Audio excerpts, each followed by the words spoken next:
Bashkia e Korçës ka gati dokumentacionin për aplikim për titullin Qyteti Evropian i Sportit 2026, aplikim që do të kryhet pranë shoqatës ACES me qendër në Bruksel, e cila përcakton çdo vit një qytet duke i dhënë këtë titull. Sipas nënkryetares së Bashkisë Korç, Benila Themeli, ky aplikim vjen në vazhdën e investimeve dhe arritjeve në fushën e sportit. Është pjesë e një qasje strategjike që bashkia ka pasur prej vitesh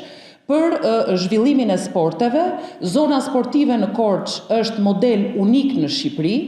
dhe ka bërë jo vetëm që të ketë kushte më të mira për ekipet profesioniste zinxhir të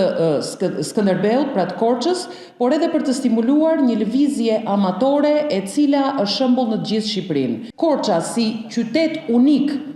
dhe si bashki unike me një vëmendje shumë të veçantë për sportin, vlerësuar dhe nga institucionet qendrore, meriton të jetë qyteti evropian i sportit për 2026-ën. Aplikimi për të fituar këtë titull ka edhe një kosto financiare që do të mbulohet nga Bashkia e Korçës, ndërsa përfitimet në rast se do të fitohet ky çmim kanë lidhje me njohjen ndërkombëtare, ndikimin pozitiv në rritjen e numrit të qytetarëve që do të merren me sport, rrjetëzimin aktiv që lidhet me shkëmbimin e praktikave më të mira me qytete të tjera dhe pjesëmarrje në kongrese, si dhe mundësia për të përfituar grante nga Bashkimi Evropian.